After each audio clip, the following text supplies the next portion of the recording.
Louvada sua Mãe Maria Santíssima. Continuamos dentro desta dinâmica festiva do Natal. E a liturgia de hoje nos coloca diante da temática da divindade de Nosso Senhor Jesus Cristo. Como nós sabemos, segundo Santo Atanásio, na sua defesa contra os arianos que defendiam que Jesus não era Deus, ele colocou uma frase para resumir toda a questão salvífica a partir de Jesus.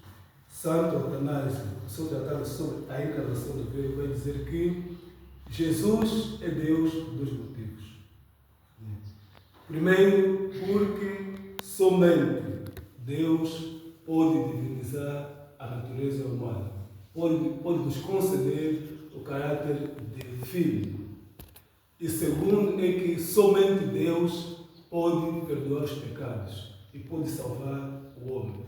Quer dizer que a salvação e o perdão dos pecados é algo que é próprio de Deus. Então, um homem normal não pode perdoar o pecado, um homem normal não pode salvar. Por isso é que Atanásio vai dizer que Jesus é Deus a partir dessas duas dimensões. E nós, na primeira leitura da Epístola de São João, vimos aqui uma grande afirmação sobre a nossa filiação divina. Como sabemos, se fizermos um histórico a partir do Antigo Testamento, vamos ver que não encontraremos, se não estou em erro, nenhuma afirmação de alguém que é chamado de Filho de Deus no Antigo Testamento.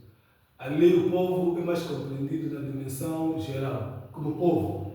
E quanto à dimensão, vamos dizer, individual, o caráter é mais ligado à relação sanguínea. Por isso vamos encontrar filho de Abraão, filho de Isaac, filho de Jacó, filha de Ló, etc, etc. Porque ali a relação é baseada nessa dimensão carnal, não na dimensão espiritual. E mesmo o povo de Deus, veremos que a designação de povo de Deus sempre é ligada mesmo ao povo, não tem uma designação particular, dizer, não, esse é filho de Deus ou esse é servo de Deus. Dificilmente vamos encontrar essa explicação. Por quê? Porque no Antigo Testamento a concepção que se tem de Deus é um Deus longe e um Deus que opera dentro do grupo. Por isso é que vamos encontrar essa designação. O São João vai nos dizer que nós ganhamos essa estatura de filhos de Deus a partir da pessoa de Jesus Cristo. Por quê? Porque ele, fazendo-se carne, divinizou a nossa natureza humana e, divinizando-a, deu-lhe esse caráter divino que faz de nós filhos de Deus. Então, nós ganhamos, somos filhos de Deus graças à pessoa de nosso Senhor Jesus Cristo. E aqui São João vai colocar também outro ponto importante. Se somos filhos de Deus, existe um elemento que nós somos chamados a repudiar, um elemento que caracteriza os filhos de Satanás, que é a questão do pecado. Então, o pecado mancha a dignidade dos filhos de Deus. Por quê? Porque quem peca desobedece a Deus e obedece ao demônio, ou seja, obedece a Satanás. Por isso é que São João vai dizer que quem comete o pecado transgride a lei, porque o pecado é a transgressão da lei. E quem permanece no pecado não conhece a Cristo. Por quê? Porque há uma contradição entre a vida do pecado e a vida em Jesus Cristo. Então, como filhos de Deus, que somos chamados a vivermos na santidade. Por isso é que os santos da igreja vão dizer que nós devemos sentir repúdio do pecado. Ou seja, o pecado deve nos fazer sentir-se mal. Quando pecamos, devemos sentir que não, falhei contra mim, ou seja, falhei contra Deus. O pecado, quer dizer, não pode nos dar a alegria, dizer, não, pequei, mas você não sente nada. Quando nós pecamos e não sentimos que pecamos, então aí alguma coisa está faltando.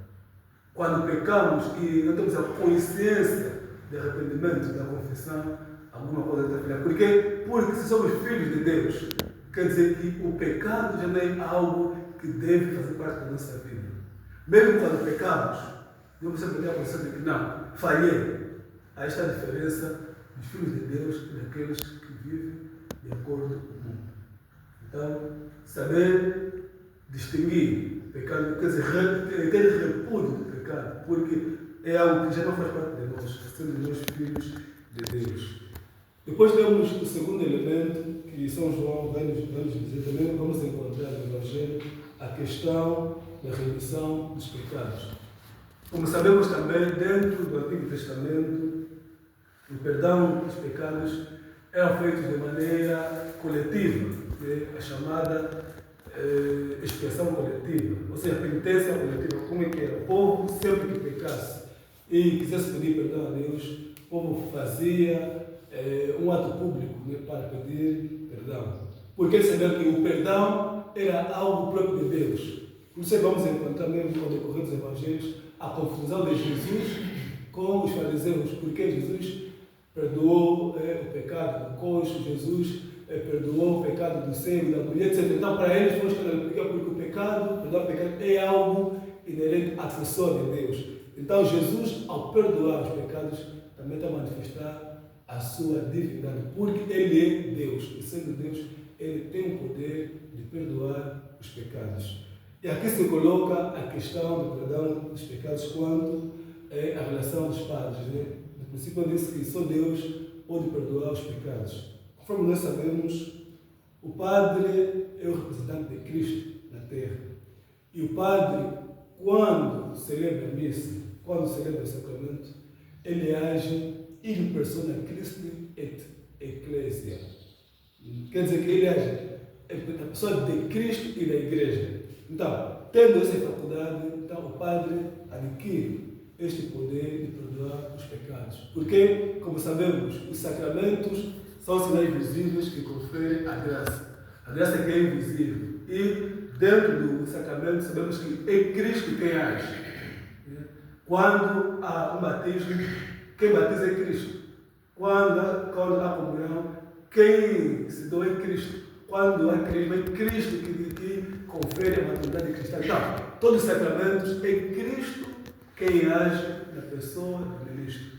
Por isso é que nós dizemos que o sacramento age por efeito ex opere operato, ou seja, pelo facto de ser celebrado, porque não depende da pessoa do padre, nem dos filhos, mas sim de Cristo que realiza a mesma ação. Então, amados irmãos, somos chamados hoje a termos esta consciência da nossa filiação divina.